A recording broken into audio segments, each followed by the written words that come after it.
With Vic, Monica, and Ron Toye's deposition now having to be made public courtesy of Nick Rekieta, I took it upon myself to once again splice up another highlight video for you all to check out in creating your own judgments about the situation at hand involving Vic, Monica, Jamie, Ron, and all other parties involved in this case, as I do want to go on ahead and get your thoughts in the comment section below after watching this highlight video. So again, I hope you guys sit back and really pay attention to some of the things asked by lawyers and deposers directly to Vic, directly to Monica, and many other people involved. As again, if you guys are new to this channel, don't forget to smash that subscribe button, slap a like on this video, and give this video a big thumbs up if you guys do stand with Vic Mignogna. And again, if of course you guys are not following me on Twitter, follow me at Twitter at UnrealNetwork and my main channel at UnrealNetwork. So without wasting any more time, I do want you guys to sit back and enjoy this, as we are going to be getting into some very interesting conversations on behalf of the people representing this case. So without wasting any more time, let's go on ahead and dive straight into the depositions to see what said parties had to say about the situation at hand. Enjoy, guys. I can only assume, I think a reasonable person would assume,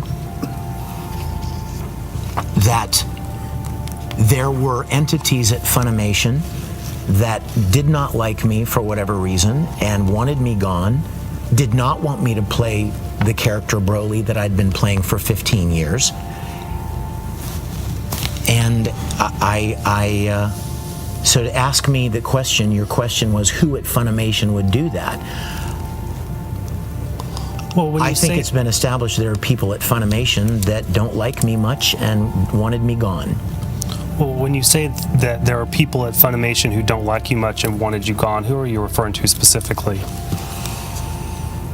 Chris Sabat. Is he a Funimation employee? I would say he has a great deal of weight at Funimation. A great deal of weight. And I mean, yes, he is probably. Funimation outsources production to his studio.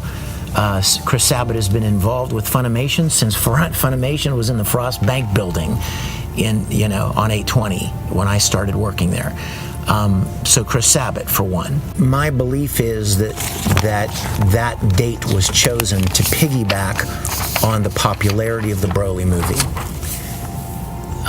There has been a recurring theme here. Over the years, anytime I am announced as part of a big new show or playing a role, there are always a handful of people that want to jump on that publicity and get some attention for themselves. However, numerous allegations of sexual assault have shadowed Mignogna's career and continue up to today. During the research for this article, over 100 independent allegations surfaced dating back to 2013. Do you agree with that statement? No, sir. You don't think that there's been numerous allegations of assault? It didn't say numerous, it says over 100. I don't agree with that. I've not seen a list of 100 names. Does it make a difference to you if it's 100 names or 10? Yeah, it makes a difference to them. That's why they said 100. It sounds much more impressive. Objections non-responsive. Does it make a difference to you if you're accused of 10 allegations of sexual assault or just 100 or 100? Does it make a difference? Yes, it does. And why does it make a difference? Because in a world of 4 billion people, there are going to be people that don't like you for whatever reason or have a problem with you, and the more people there are, the more troubling it is. Are you aware of any other voice actors that have had numerous allegations of improper behavior against them? Like who? I'm not going to name them. Fair enough. So you're not the only one? No, sir. My memory of the event with Jamie was that I had come in to record one day at Funimation, and I was in the lobby, and she was there, and she had just changed her hair somehow. She was wearing it differently, or she had cut it somehow, probably as far away as I am from Casey, and she said, "Hey, hon," and I'm like, "Oh my gosh, I love your hair." And she's like, "I know, I just got it." And I walked around the counter, and I was kind of standing there, kind of flipping it, and like, "Oh my gosh, it's really beautiful. I love it." And I put my hand up in the bottom of it, and I'm like, "Oh, this is great." It was not painful, it was not hurtful, it was not sexual, and it happened at least 4 or 5 years ago, maybe longer. And if I may say, I saw Jamie in the lobby at Funimation in January of this year, literally a week to 10 days before this social media thing started, and she's like, "Hey, hon," and went over and hugged her and said hello. She and I have had, as far as I've known, a very casual, friendly relationship for many, many years, and I was astounded. You kind of apologize in that letter to people you've made feel uncomfortable. Was there anybody in particular you were thinking, or was that just more of a generic? No, it was generic. It was the idea of somebody that I might have hugged for a photo that didn't say anything at the time, but of course they went home and posted about how they didn't appreciate it or something, and I apologize to those people for not being sensitive to that. Now, were there allegations floating around after January 16, 2019 that you were a pedophile? Well, people have been throwing that word around for, For what? well, just for a while. About you? Yes.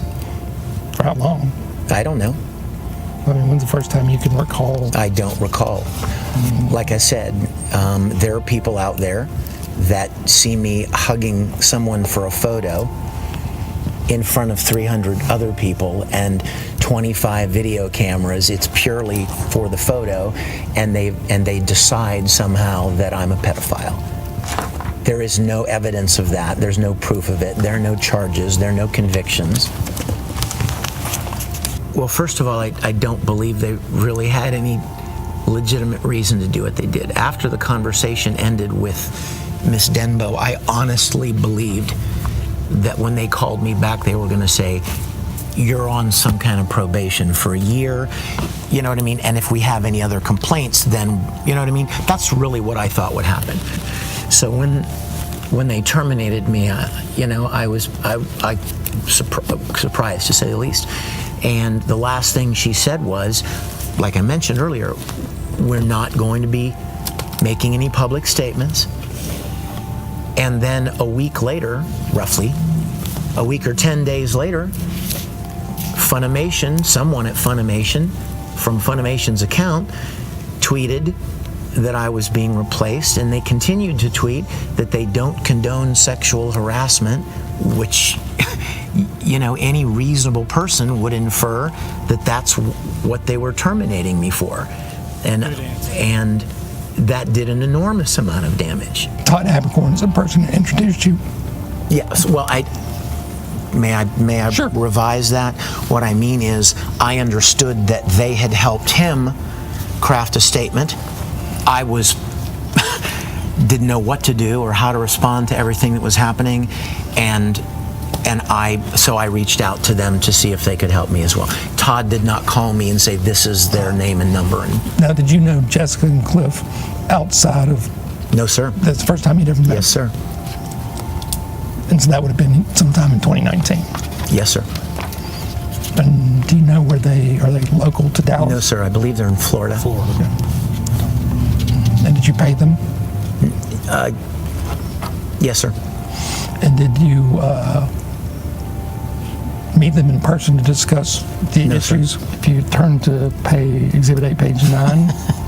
It's so funny to me. Which is funny. I'm reading this. So she has this horrific experience, and then a second situation, she agreed to come by my room briefly. Now, why would she do that?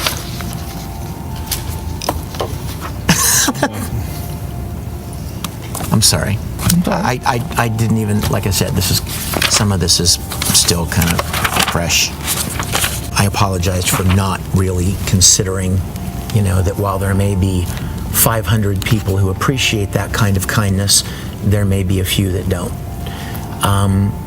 When they're visibly emotional or upset, and you're wanting to be comforting and kind to them, all of these things happened in full public view of many people standing around shooting videos, taking pictures. It wasn't sexual in any way. It wasn't private or sadistic or weird in any way. It was literally meant as an act of kindness. Would you think that calling someone a predator when they've never been convicted of anything is a lie? Objection 4. I don't know.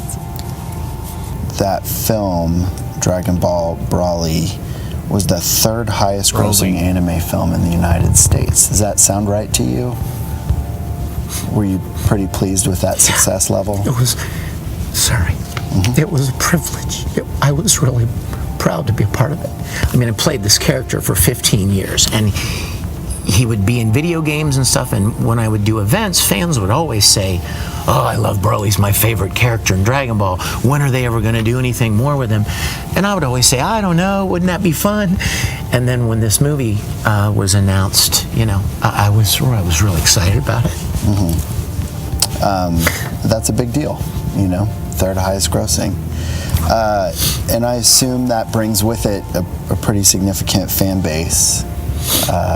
I already had, I think they already existed. Okay. I think. I don't do any analytics or count this or that, but I think my overall body of work over the years has been pretty well received.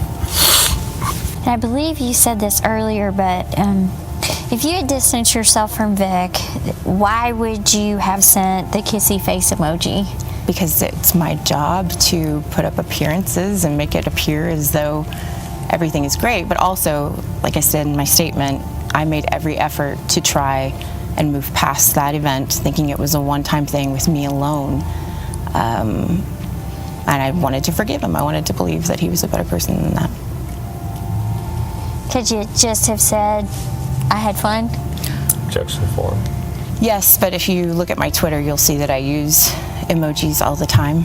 So it would have been out of character for me not to use an emoji.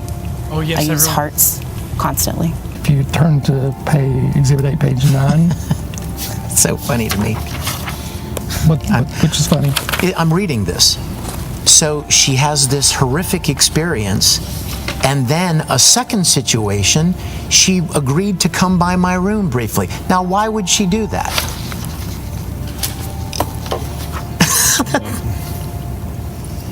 I'm sorry. I didn't even, like I said, some of this is still kind of fresh.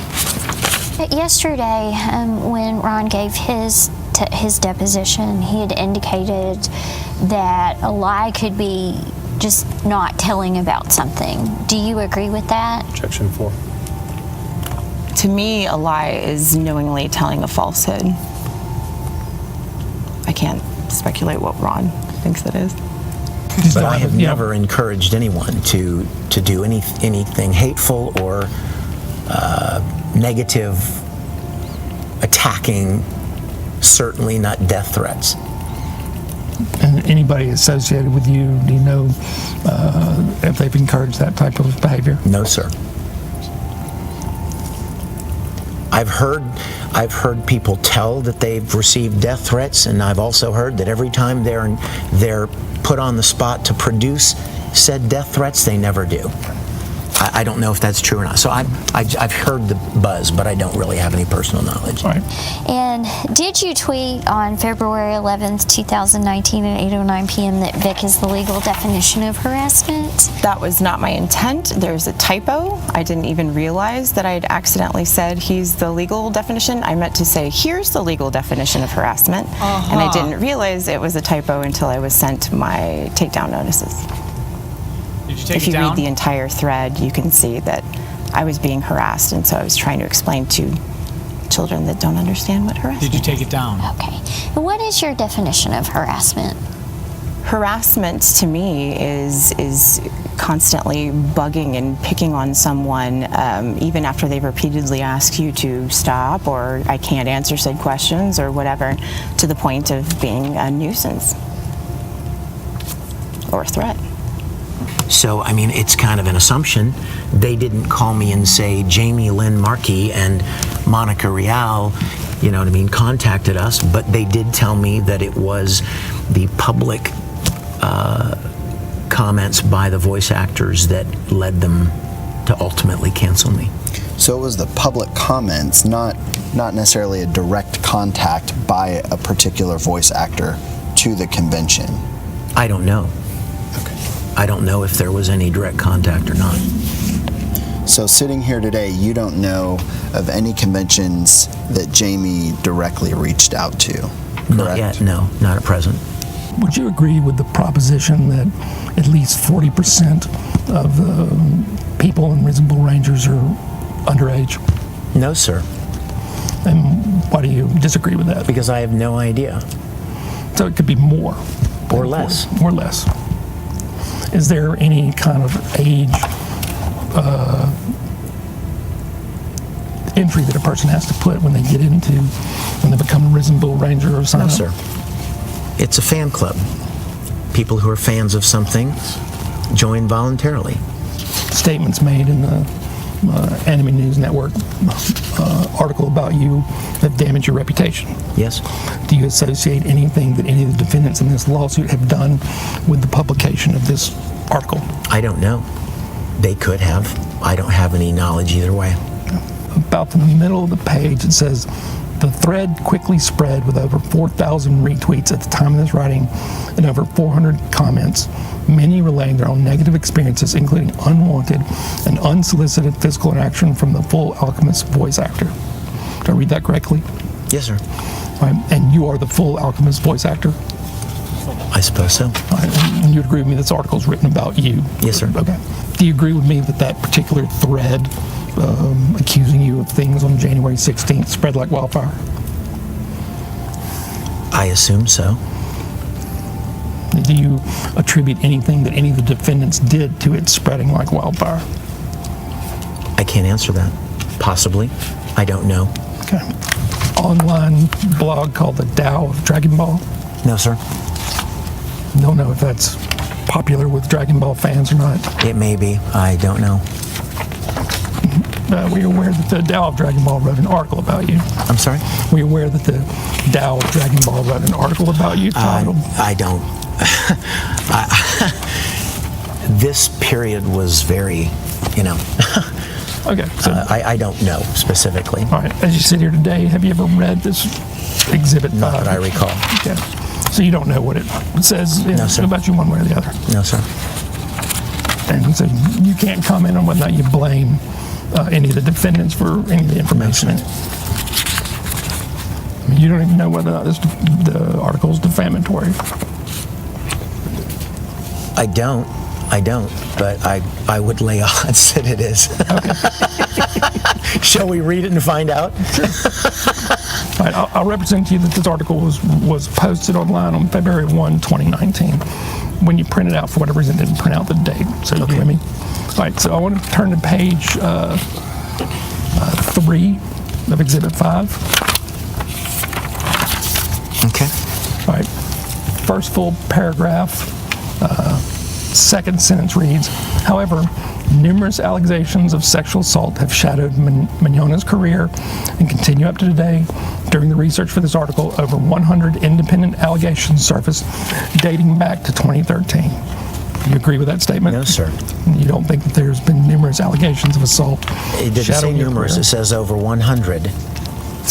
I don't agree with that. I've not seen a list of 100 names. If someone says Ronald Toye is a pedophile and produces no evidence other than that allegation, should you lose your job? Objection form. The part of that question is if it's a random person who says it, there's no corroborated evidence, and evidence may be a testimony that's outside of a random stranger. Oh my God, his mannerisms. And a company investigates to their ability to look into the claim, then if the employer deems it necessary, then sure, and it would be appropriate for an employer to fire that person. Okay, what if you were accused of being a murderer? Would that induce you to defend yourself? Objection form. Nope. You said it depends on the accusation. I'm asking you to give me an example of an accusation that would move you to defend. I'm not sure. It would depend on the moment, so I'm not sure. That's the second tweet. I was just looking at the first one. So underneath it is another one, and then a third one, right? Right. Okay, so let me break it down into components. The first thing is, do you consider the top part of Exhibit 7, the big tweet on February 11th, 2019, that says, everyone, we want to give you an update on the Vic Mignogna situation. Following an investigation, Funimation recast Vic Mignogna and Moreau's Monique in Season 2.